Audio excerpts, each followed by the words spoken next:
for joining us, the Wealthy Retailer Podcast with your host, Dan Holman.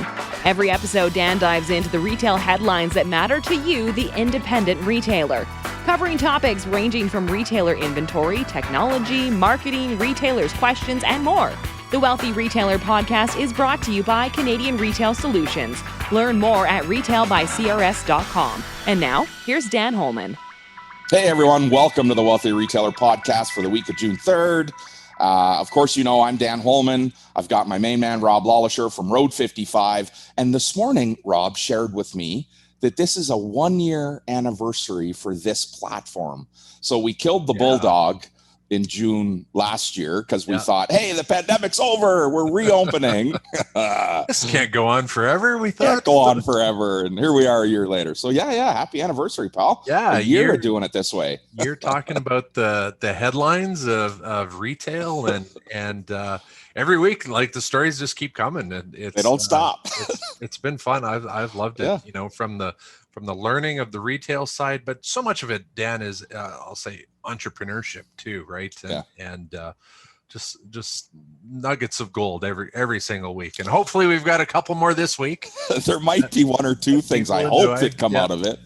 We got a couple stories. One about, Canadians are buying more jeans again, talking about a wardrobe refresh, a time to up your style.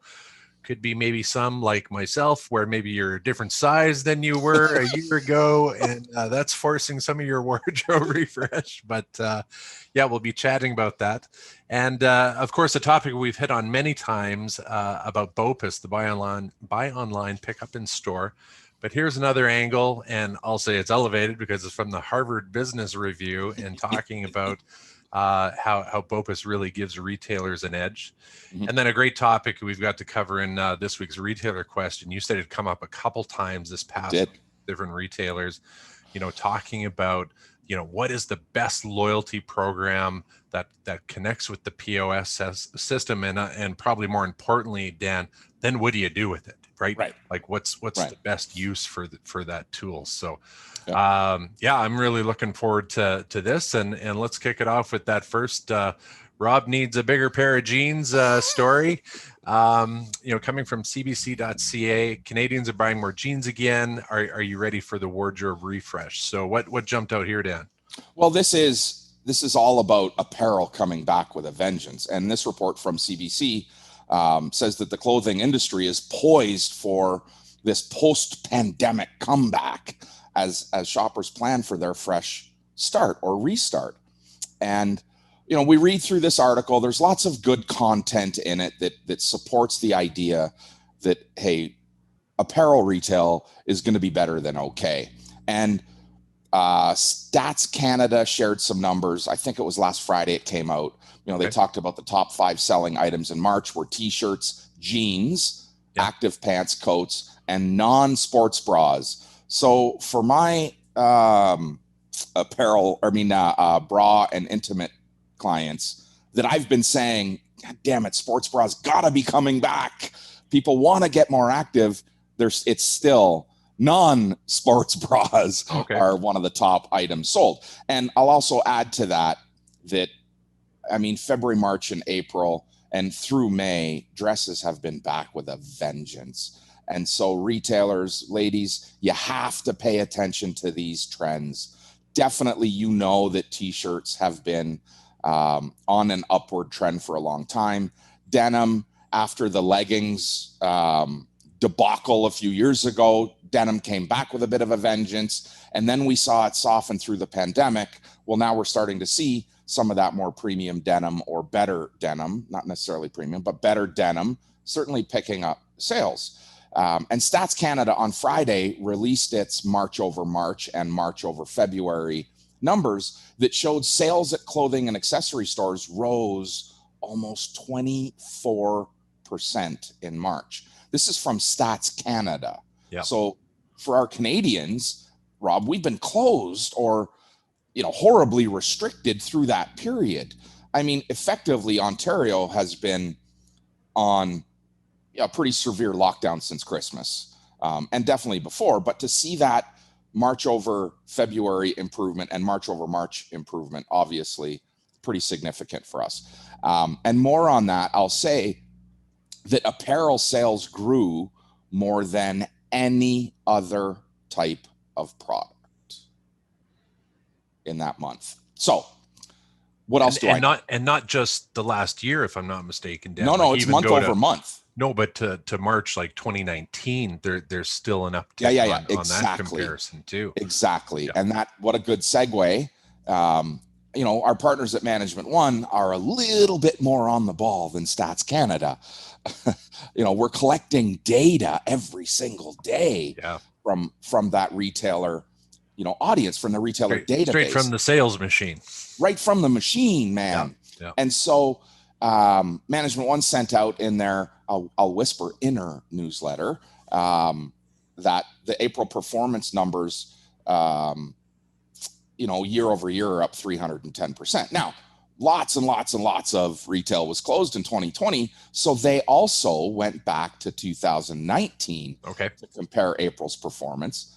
And same store sales are up 9.2%. So we are seeing, and I'm going to say that while Management One certainly works with, every kind of specialty retailer, apparel is probably still the bulk. And even in our Canadian Retail Solutions family and the Wealthy Retailer family, by far, apparel is the largest category that we look at.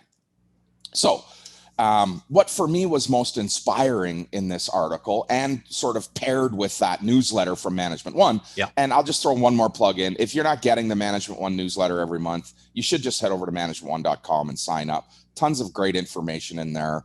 And I'm going to say even probably almost as good as what we put out there. Ish. Not too Tons bad. of great stuff. Their webinars, everything is there for you. So do get that. And so, backing up a little bit here, the thing that I found most inspiring in the article from CBC and the Stats Canada numbers is that month over month apparel sales growth is outpacing every other retail vertical, including home fashion, sporting goods, electronics, and yes, even business or building supplies. Building supplies has actually slowed a little bit month over month. And the only sector, Stats Canada measures 11 retail types in their statistics, and 10 out of the 11 were up month over month. So March sales up over February sales, showing that upward trend. The only sector that was down was food and beverage stores, and they were off by 1%-ish kind of thing. So we are seeing good retail growth, and whether we lean on Stats Canada or the good source that comes from Management One or CBC, God forbid we listen to the news, but they're finally preaching a good message that, hey, wait a minute, retail's not actually dead. We've been saying for 3 years retail's dead and people have to change. Well, retail's not in fact dead. There's a lot of good things happening and some growth, which means consumer spending habits are changing and inflation is on the rise. And we talked about this last week, Rob. Pricing is going up. Are you having a lot of conversations, Dan, about we'll take the sports bra and traditional bra category that, do you think categories are starting to change, like where you're seeing your retailers having to shift some of their classifications of what they're offering, or yes, it's kind of all in right now? Yeah. Good question. There is some shifting going on in the categories and adding new or segregating existing categories. And good bra stores, good lingerie stores or women's intimate stores have always segregated their bras very well. A sports bra does not sell on the same curve that an underwire or a t-shirt bra sells on, and so it does need to be measured differently. Right on. Well, get your dancing shoes out. Everything's opening up. It's going to be a lot of pent up, ready to go people out there. Yep. Yeah. Right on. Okay, we talked about that buy online, pick up in store, Opus. and the good old BOPUS. And I just what jumped out here is this Harvard Business Review, hbr.org, if you wanted to go check it out. And of course, we'll have the link in this week's newsletter. but just talks about how it gives retailers an edge. And, you know, it was a forced change on many, but now it's kind of in the advantageous category. So what stood out here, Dan? Well, you know, BOPIS truly does give all retailers a little edge over the e-com with delivery only platform. And we've spent lots of time chatting about the pain in the last mile. And HBR Harvard Business Review shared this article that reports BOPIS is more profitable than other omni-channel services. It's giving retailers the opportunity, pardon me, to get customers at and in their stores, thereby perhaps alleviating some of the cost and pain in that last mile. Yeah. And Rob, so many retailers have been exclusively dependent on in-store traffic to drive their performance that having this BOPIS strategy is a gotta have, not a nice to have. Okay. And as lockdowns, you know, come to an end here in Canada, they're done south of us to our friends below in the US. But as lockdowns come to an end here in Canada and our economy starts to come out of this deep freeze that we've been in, many retailers thinking that these changes won't stick around post-pandemic are dead wrong. She is going to want these options.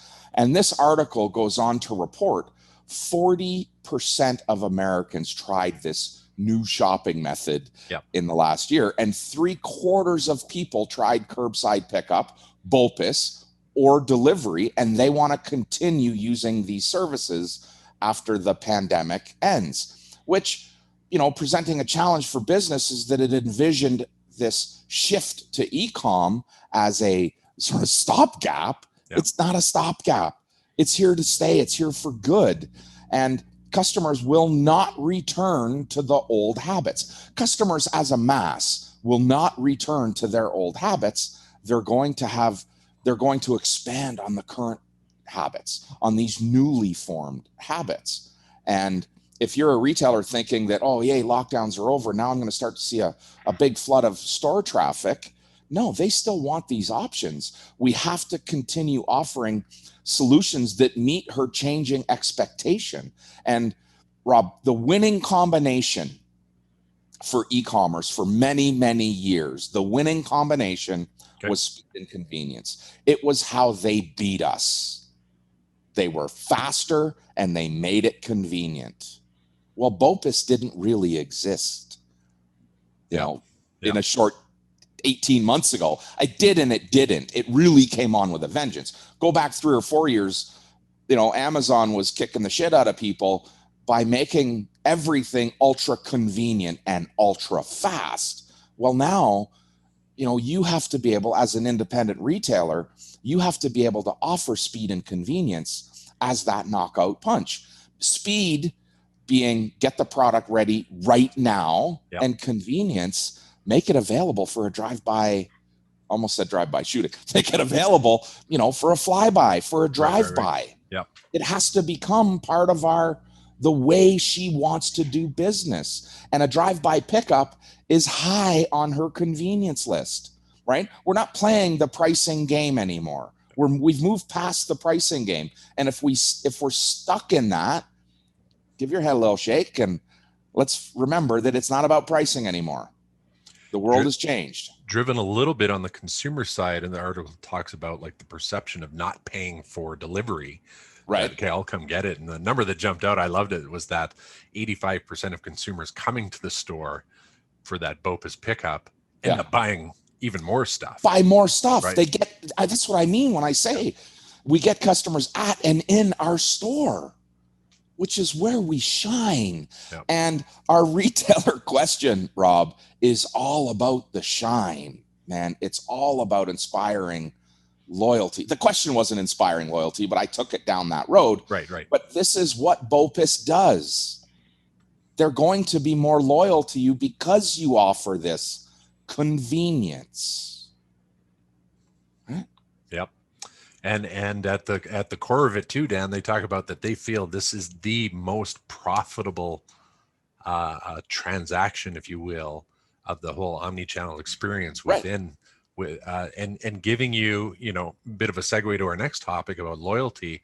giving you a few dollars to play with if you want to do some things that you do have some dollars within this particular type of transaction to really further that loyalty with the customers. And our pain in the last mile of delivery, Rob, is always the cost of the last mile of delivery. And if we can convert the last mile of delivery to, buy it online and pick it up here in the store or at store, curbside or in store, I alleviate those costs that come with the last mile of delivery, making this a more profitable product. And so, ladies, men, retailers, you've got to have a BOPIS strategy on your website. It has to be an option. Great little article, and we'll have that link in the newsletter. Be sure to head to retailbycrs.com. Sign up if you haven't. Great one to read.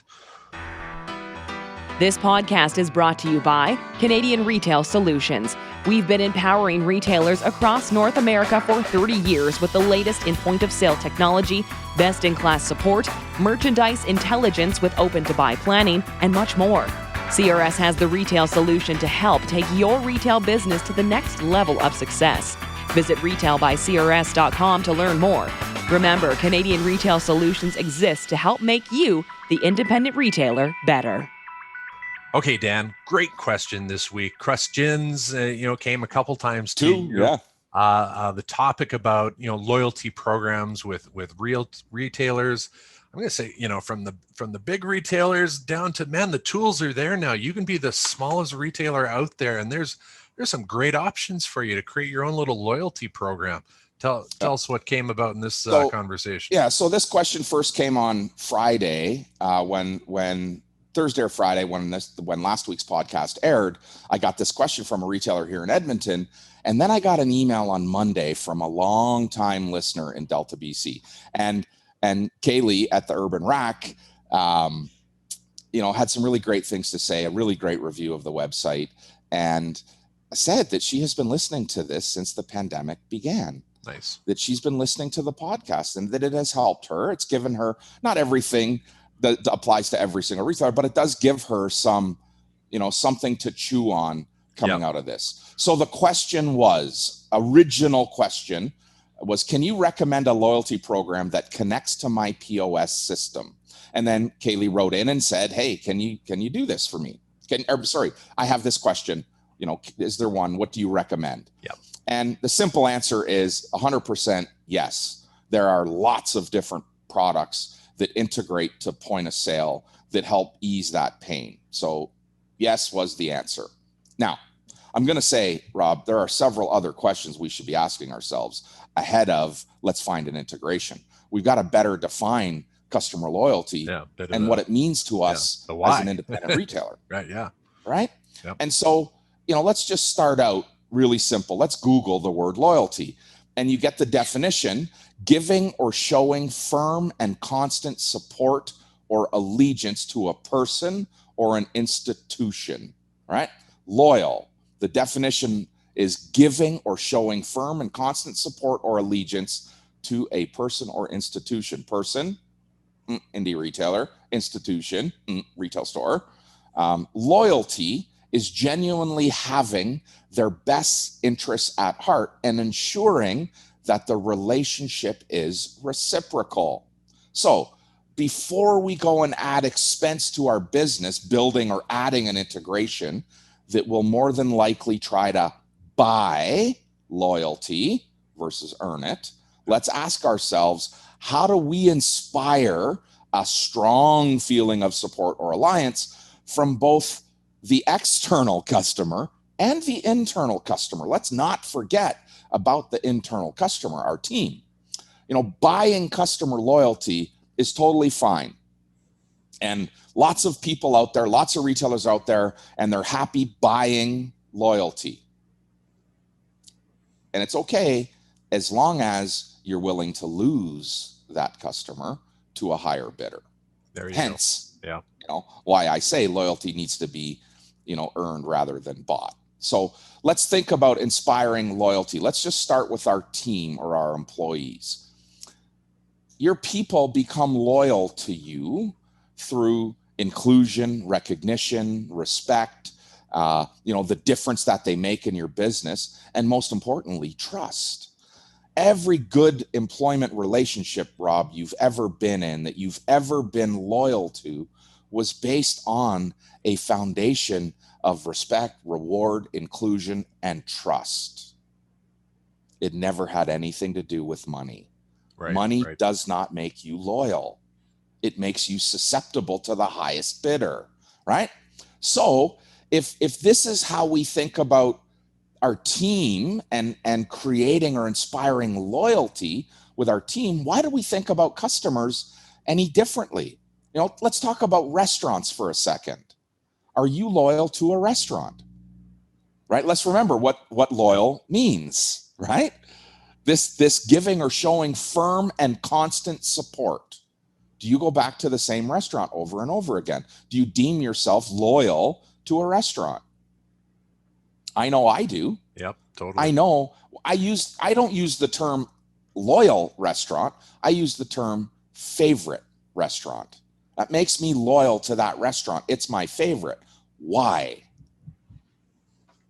It's not because I get a discount for the number of times I visit. It's because of the experience. It's how they make me feel. It meets my expectations. It breeds loyalty. All right? So let's go back to retail. There was a recent study that came out from Salesforce. Salesforce, probably, one of the foremost leaders in customer relationship management. And they report that 95% of customers say trusting a company increases their loyalty. Here's some other key information. A poll from Yotpo revealed that people will go the distance for brands they love, and nearly 68% said they join a loyalty program for brands they like. 68 said they'll go the distance for the ones, that people go the distance. 68% said they'll join it for a brand that they like, and 56% of those polled said they will spend more money even when a cheaper option exists with the store they're loyal to, that they trust. Yeah. Even when does that ever reinforce that, eh? Yep. Right. Stop thinking about giving the farm to customers to get loyalty. Start earning loyalty. Customers are already saying, I'm willing to spend more with a brand even if a cheaper option exists, because I'm loyal to that brand. Brand by definition, right? Yeah. The picture of who you are, what you resemble, what you embody, your values, your belief system, that makes up your brand. It's not exclusive to the nationals. It's not exclusive to a chain. It's exclusive to you. It's your brand. And so this study also found that people want more than free shipping and discounts. They want early access to sales and new products. Wow. 60% of customers want early access to sales as part of their loyalty. 51% want access to new products. What's new in your store? 39%, right? More than 1 in 3 said they want offers and recommendations that are tailored, Rob, directly to them personally.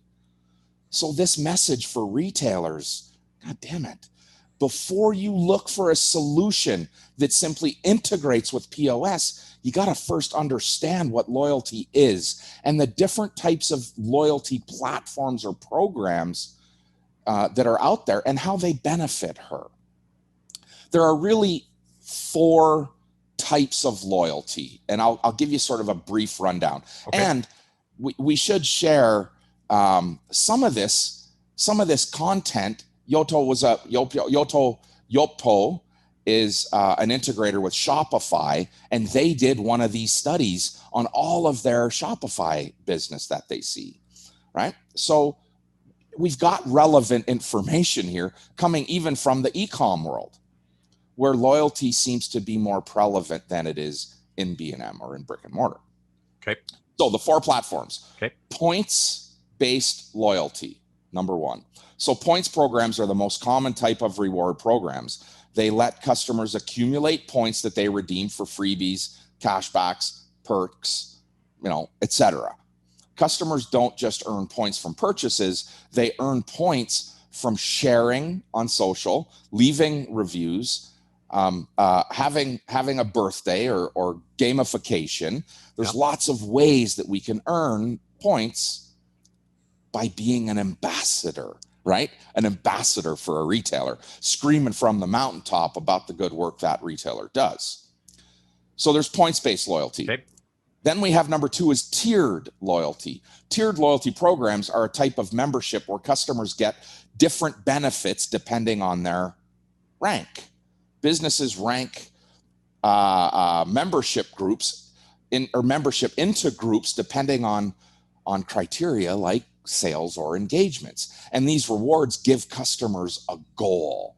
The higher their tier, the more exclusive or better rewards they receive. So there's a couple of really good examples of tiered loyalty. Holt Renfrew, probably one of the best tiered loyalty programs ever created.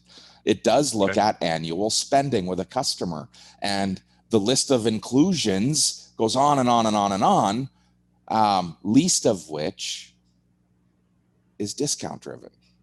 Yes, you have an overall discount where you buy, but it's added value, added service. And in that tiered loyalty program, that's where we want to see things. And I'll share some other examples of good tiered programs. But let's keep moving through here. Paid loyalty is number three. Okay. So paid loyalty or fee-based loyalty programs give customers immediate and ongoing benefits for paying a fee. The fees typically are annual or recurring, like one time or, I buy a subscription, I buy a Amazon Prime membership, and I get free delivery on Prime items, free next day delivery on Prime items, right? So these paid programs typically need you to show some proof of value to get a sign up, like Amazon did, right? They came out and when they launched Prime as a loyalty program, are you a Prime member? Well, these are the perks and the benefits. You get television or you get movies, Amazon Prime television, you get free next day delivery and da-da-da-da-da-da. And that's a paid thing. You pay for that loyalty. So now you're paying to be rewarded for your loyalty.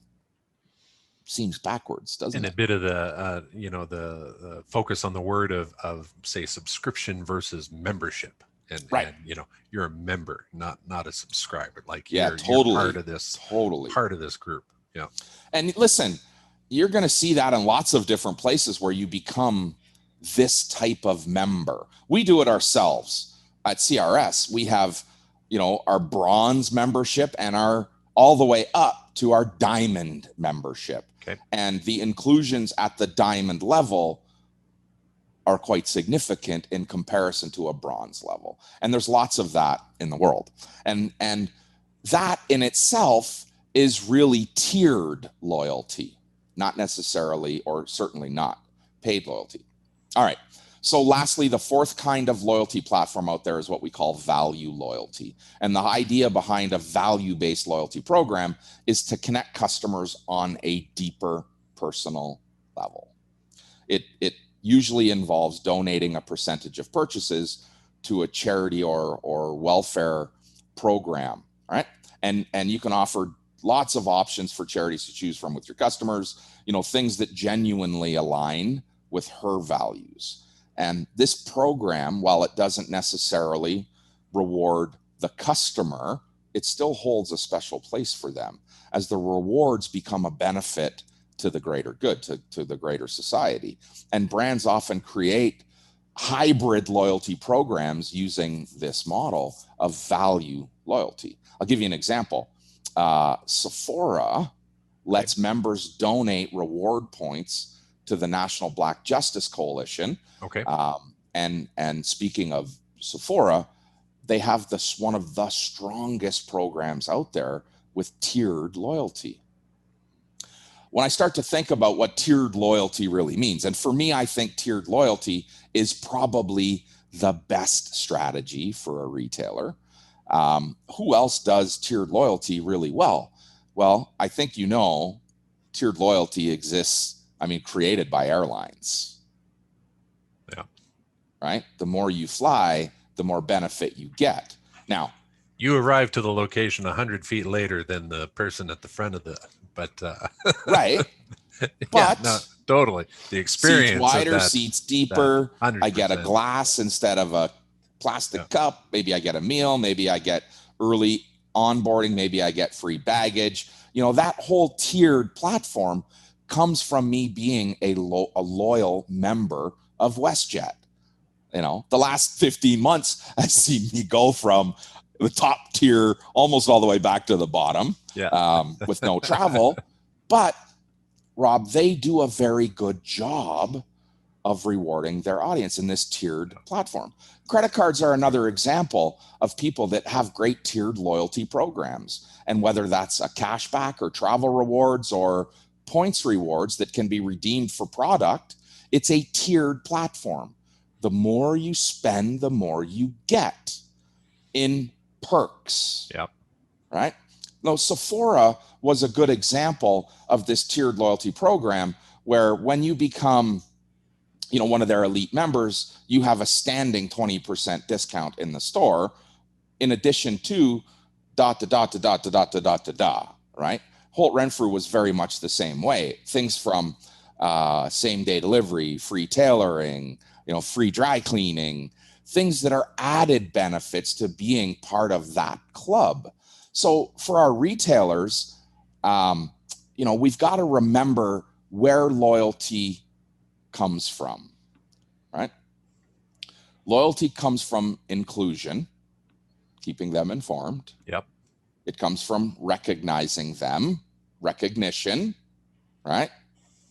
It comes from that recognition of they're important to you, making you important to them. You're making a difference in each other's life. There is some level of reward that they look for, and they need to trust you. Trust can never be purchased.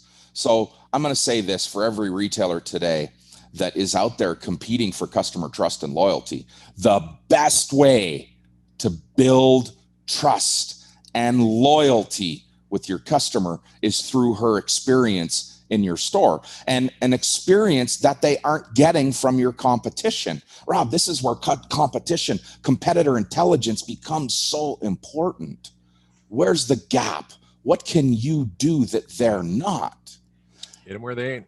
And I don't mean to say forgo integration, never mind points. I'm just saying you need to first start with, where does loyalty actually come from?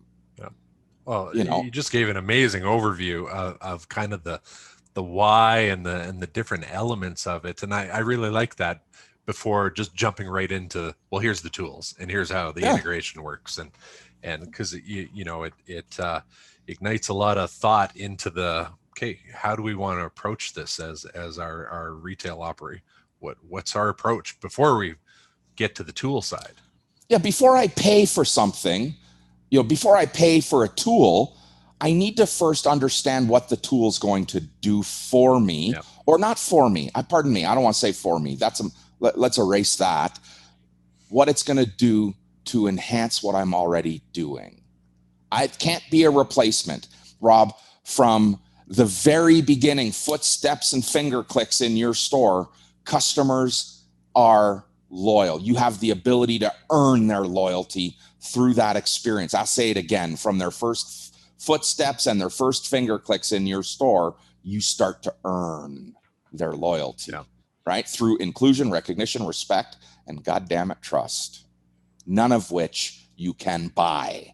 So get off the discount-driven world, and discounts can be a piece of your loyalty.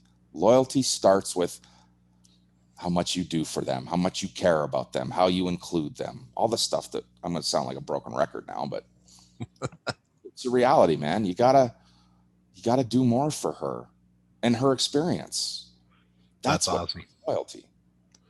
So when a retailer has we'll say they've got a great vision of what they want to do with that program, where do you take them next? Where does that conversation go? So good question. So we really go through this needs analysis process. What is it you want to accomplish? Yep. And then, okay, here the team at CRS will align what you want to accomplish with the products that we have that integrate with your solution. Heartland has one that they lean on, or Global Retail has one they lean on. Retail Pro has one they lean on. Lightspeed has one. Vend has one. And then there's a ton of third-party ones that breed loyalty that speak to loyalty. But it's not something you can buy. So paying $100 a month for an integration that's just going to send her discounts, that's not real loyalty. I mean, you're buying your business, you're buying some sales. And if we really scrape it all back, today it's not as important. Customers are willing and not just willing, long to spend more in their communities. We've done this amazing job in the last year of highlighting the value of your business in our community. We want to support it. Yep. I'm a consumer, right? The first place I look to spend money is here in my town. Right? Yep. And if it's convenient, I'm doing it. Yep. When you look at, and we talked about this before, making time for things within your day-to-day operations, when you look at this component of the business, how often, how much should retailers, be spending on the time of the, this loyalty loop aspect of their business? They spend all this time and energy on marketing, like to your point, that first walk in the door, that first click in the website. Right. This speaks so much to the, creating that, hopefully what is an infinite loop afterwards. What should they be doing each day, each week, each month? We've said this for a long time. You got to know your top 10, right? You got to know your top 10 customers. When I say know your top 10 customers, I mean, you know them. You don't recognize them, you know them. Yep. That's your job, to get to know them. And I say top 10, it's just a term, top 10. It might be top 50, it might be top 100, it might be top 5, but every single week you're you're knowing that top 10. And loyalty comes from you adding those touches that demonstrate how important they are to you. Nothing will ever no discount will ever replace a handwritten note, right? No discount will ever take me back to a restaurant that I had a shitty experience in. No discount will ever take me back to a retail store where I was made to feel unimportant. Nice. Great topic this week, Dan. That was good. Not a bad one. I'm sure, some folks might have a couple more questions on this or a new question. What's the best way to connect with you on that? Just go ahead and fire an email to dan@thewealthyretailer.com and we'll get an answer from someplace. I mean, this is a good example, Rob. So this question came, a phone call question. This was awesome. Somebody actually called me, this retailer in Edmonton, and we chatted. And then I got the email from, old school. I loved it. I love the old school. And in today's world, you look at your phone and it's like, oh, you can see who's calling. It's like, hey, I don't recognize that number. You got to answer it differently. And here it was. It was somebody that had a question. So it was great. Or you can send an email. But I didn't have every answer I wanted to share, as we sort of answered this question here. So we went to the pool of resource. We went to the pool of knowledge and said, or book of knowledge and said, hey, let's dig a little deeper. And we went to Shopify, we went to Yopto, we went to StatsCan, went to a bunch of different places to assemble. Here's some stuff you should know. This is where the information comes from. So I don't ever, want people to think that I have every answer. I just know where to get it. If I don't have it, I know where to get it. So don't be shy. Just fire your question off to dan@thewealthyretailer.com. And please, please, please, head over to retailbycrs.com, hit subscribe on that weekly newsletter, catch this podcast on all your favorite platforms, leave us a review. I mean, hell, you could leave a question there if you wanted to, but give us a thumbs up, tell us whether you like it or don't. And maybe somebody in your circle that might like this podcast and give them a little share. Right on. Gift. It's our birthday, people. We're celebrating our 1 year on this type of platform. This, yeah. I mean, we're not far from 2 years on the podcast. Oh, pretty close. Yeah. Absolutely. 100 and some episodes. And I don't think we're going to stop. 100%. Let's rock. Well, we've clearly seen that. And this is what I love, that the rinse and repeat it just feels fresh and new every week. We're constantly learning about new things. And to your point of, you don't always know, but there's always new evolutions of how these systems are working. And you've changed your tune a few times in the past year or two, we'll say 2 years ago, Dan, and that's the dynamic nature of business. But that's evolution. And that's what we need from our retailers. We need evolution. We need, whether it's forced or timed evolution, we need evolution. And this is us. I learn as much going through this process. I shouldn't say as much. I learn more by going through this process than any other aspect of my business. Looking at the articles, researching some of the stuff that's in them, stamping bullshit on some things, and hey, that's worth looking at things. Yeah. And this retail audience that continues to fire questions at us, fills me up, man. Awesome. Yeah. And as we said, there's always a few more stories in the newsletter that we don't quite get time for this week, but head to retailbycrs.com, sign up. This week, we've got a few. One, what a great echo of some of the stories we talked about. This story, many Canadians willing to pay $5, $10 more to support local businesses in their community. Well, it's not just local. I think it really speaks to that trust and just knowing who they're buying from and vice versa, and just the strength in that. The rise of the home improvement sector obviously keeps going. Where could it go next? All over the map, but the story continues. And I like this, a story about artists, starting as an artisan, but, finding their ways into the world of retail. So neat story there. So great job this week, Dan. You too. Thanks, everyone. Hope you have a great week.